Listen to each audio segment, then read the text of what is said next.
everyone, welcome back to my channel. Hope you all are doing well. These are back-to-back series of idioms and phrases. This is the part 12 of this series. In the previous video, means in the part 11, we have studied till going over one's head. In this video, we will continue further. So without any delay, let's get started.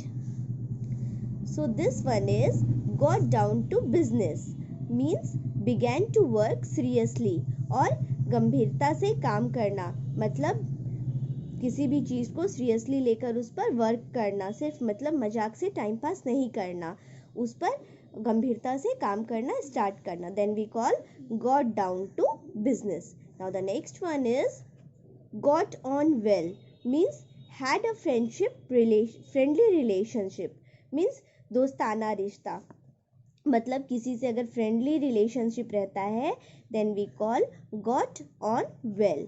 Now the next one is got the sack from, means was dismissed from, मतलब खारिज होना, मतलब किसी चीज़ से किसी को निकाला गया, हटा दिया गया, खारिज कर दिया गया. Then we call got the sack from, मतलब निकाल दिया गया. Now the next one is grease the palm, means bribe, means मुट्ठी गरम करना, मतलब रिश्वत देना, कुछ घूस देना. Then we call grease the palm. Now the next one is great minds thinks alike, मतलब जब दो लोगों की राय एक जैसी हो, मतलब जो महान लोग हैं या फिर कोई भी एक जैसा सोच रखने वाले दो लोगों की जो ओपिनियन है वो हमेशा मैच करती है. Means said when two people have the same opinion or make the same choice, मतलब दो लोगों जब एक जैसा ओपिनियन हो तो एक जैसे चॉइसेस उन लोगों के बनते हैं, मतलब great minds think alike.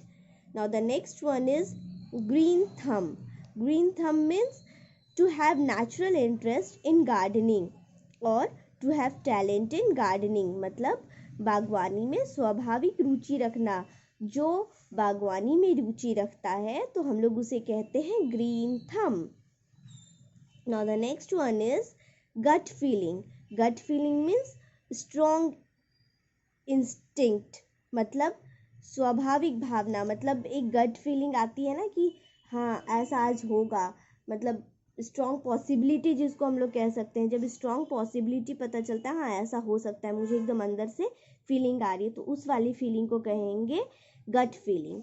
Now the next one is had better, means should, मतलब चाहिए, मतलब जो चीज़ को हम लोग को चाहिए ही चाहिए, we call had better. Now the next one is had gone down the drain, मतलब ड्रेन मीन्स नाली, तो नाली में चला गया, मतलब वॉज लॉस्ट फॉर एवर, हमेशा के लिए खो गया. हमेशा के लिए खो जाना को कहेंगे had gone down the drain. Now the next one is hadn't a leg to stand, मतलब खड़े होने के लिए पैर भी नहीं बचा, तो हम लोग कहेंगे did not have much hope of getting it, मतलब अब उम्मीद खोया सा लग रहा है कि वो मुझे नहीं मिल पाएगा, ज़्यादा उम्मीद नहीं होना. Then we call hadn't a leg to stand on, मतलब अब उम्मीद खोना सा लग रहा है, अब लग रहा है कि वो मुझे नहीं मिल पाएगा. Now the next one is hale and hearty, means healthy, चुस्त और तंदुरुस्त. जब किसी के चुस्त और तंदुरुस्ती की हम लोग बात करेंगे then we say the idiom hale and hearty. Now the next one is hand in gloves. Hand in gloves means घनिष्ठ संबंध, मतलब पूरी तरह से उसमें एकदम एडजस्ट हो जाना, जैसे ग्लव्स में हमारे हैंड एकदम फिट हो जाते हैं. मीन्स इन क्लोज एसोसिएशन और in partnership for something dishonest, मतलब कुछ गलत भी अगर कर रहे हैं तो उसमें पार्टनरशिप बनना या फिर किसी से बहुत ज़्यादा क्लोज एसोसिएशन हो जाना, मतलब एक दूसरे में पूरी तरह से घुल मिल जाना, जैसा वो है वैसे खुद को बना लेना. Then we call it hand in glove. Now the next one is hand over fist, means quickly and continuously, means जल्दी और लगातार, बहुत जल्दी किसी काम को करना और लगातार उसे करते जाना. Then we call hand over fist. Now the next one is hanging by a thread, मतलब धागे से लटकना, मतलब सिचुएशन अच्छी नहीं है, means be in a dangerous situation, और खतरनाक स्थिति में होना, then we call it hanging by a thread. Now the next one is hard and fast, means that can not be altered or strict, मतलब अपरिवर्तनीय, मतलब जिसको हम लोग अल्टर नहीं कर सकते हैं, परिवर्तन नहीं कर सकते हैं, जो हो रहा है वो होगा ही. या फिर अगर किसी का स्वभाव है, मतलब स्ट्रिक्ट स्वभाव है जिसको हम लोग चेंज नहीं कर सकते हैं, then we call it hard and fast. Now the next one is hard of hearing. Hard of hearing means मतलब मुश्किल से ही उसे कुछ सुनाई देता है, मतलब बहरा होना, टू बी डेफ. ठीक है, बहरा होना, हार्ड ऑफ हियरिंग, उसे मुश्किल से ही कुछ सुनाई दे पाता है. Now the next one is haul over coals, मतलब to scold, डांटना या फिर डांटना. Then we call it haul over the coals. That means to scold someone, डांटना. Now the next one is have a bone to pick with someone, मतलब किसी से असहमत होना, disagree और B annoyed with someone, किसी से असहमत होना, उसकी बातें हमें पसंद नहीं आ रही या फिर उसे एनॉय हो रहे हैं, मतलब उससे इरिटेशन फील कर रहे हैं, then we call have a bone to pick with someone. Now the next one is have a chip on one's shoulder, means पुरानी घटना पर अभी तक गुस्सा रहना. कोई ऐसी पुरानी घटना है जो बीत चुकी है लेकिन आज भी हम उसे अपने हेड में लिए हुए हैं, हम अपने दिमाग में रखे हुए हैं और उस पर हम आज तक अपनी नाराज़गी को व्यक्त करते हैं, then we call entertaining a grudge over a past event और nurse a grudge, and that particular idiom is called have a chip on one's shoulder, मतलब किसी पुरानी बातों को लेकर आज भी गुस्सा रहना, have a chip on one's shoulder. Now the next one is have a finger in every pie, means to be a meddlesome or to be involved in a large and varied number of activities or enterprises, means एक से अधिक काम में फंसा होना, मतलब एक साथ वो एक नहीं दो नहीं तीन चार कामें कर रहा है, then we call have a finger in every pie, मतलब हर एक पाई, हर एक बाइट में उसका फिंगर है, मतलब वो एक साथ बहुत सारे कामों को कर रहा है. Now the next one is have a foot in the grave, मतलब ग्रेव मीन्स व्हाट, कब्र, तो पैर कब्र में डालना, means to be close to death, कब्र में एक पैर होना, मृत्यु के करीब होना, then we call have a foot in the grave. Now the next one is have one's hand full, means हाथ पूरी तरह से भरा हुआ है, मतलब टू बी वेरी बिजी, बहुत व्यस्त होना. जब हम लोग किसी काम में पूरी तरह से बिजी होंगे then we call have one's hand full. Now the next one is have other fish to fry, means कुछ महत्वपूर्ण कार्य, some important work to attend to, कुछ महत्वपूर्ण काम है जो मुझे बहुत ज़्यादा इम्पॉर्टेंट है उसे फिनिश करना, then we call have other fish to fry. Now the next one is have several irons in the fire, means बहुत अधिक व्यस्तता होना, बहुत ज़्यादा बिजी है, having too many engagements at a time, एक समय में बहुत सारे कामों में बिजी हैं, then we call have several irons in the fire.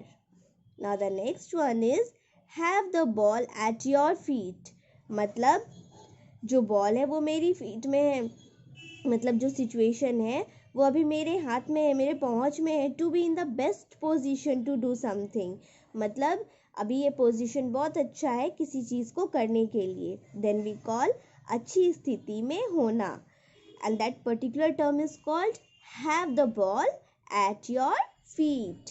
Now the next one is have the last laugh, मतलब अंततः विजय हो जाना, to be victorious at the end of an argument, मतलब कोई आर्ग्यूमेंट हो रही है जिसमें अंततः जीत गए या फिर कोई काम को बहुत दिनों से कर रहे हैं और फाइनली मुझे उसमें कामयाबी मिल गई, then we call have the last laugh.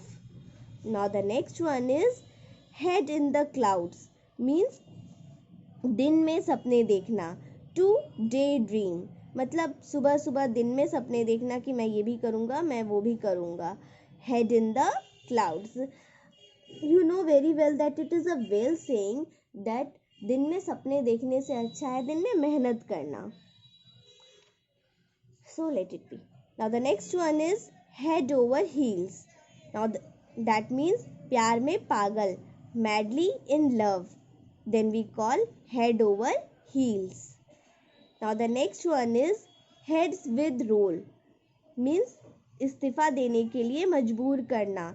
Dismissed और फोर्स्ड टू रिज़ाइन, मतलब फोर्स किया जा रहा है कि आप रिज़ाइन दे दें, छोड़ दें इस जॉब को, छोड़ दें इस नौकरी को.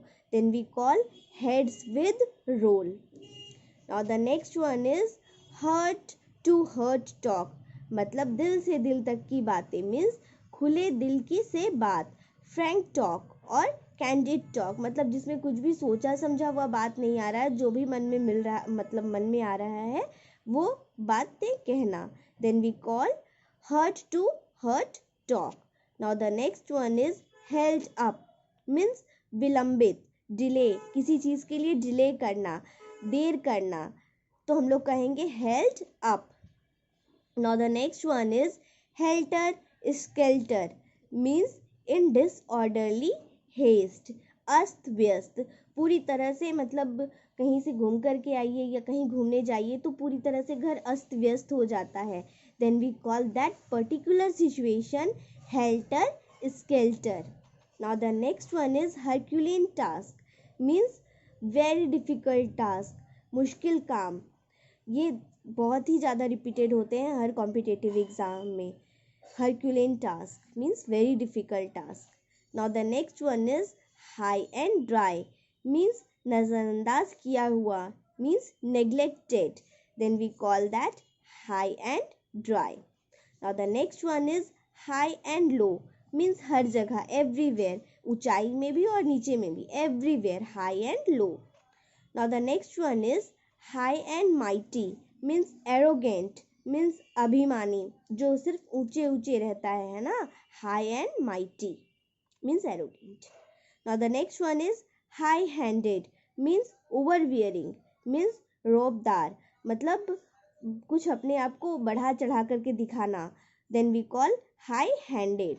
Now the next one is high on the hog, means to live a luxurious और costly way, महंगे तरीके से रहना, बहुत महंगे, मतलब एक्सपेंसिव चीज़ें यूज़ करना, अच्छे से रहना, लग्जरियस कार में घूमना. Then we call high on the hog. Now the next one is his blood ran cold, मतलब हाथ पैर ठंडे पड़ना, मतलब भयभीत होना.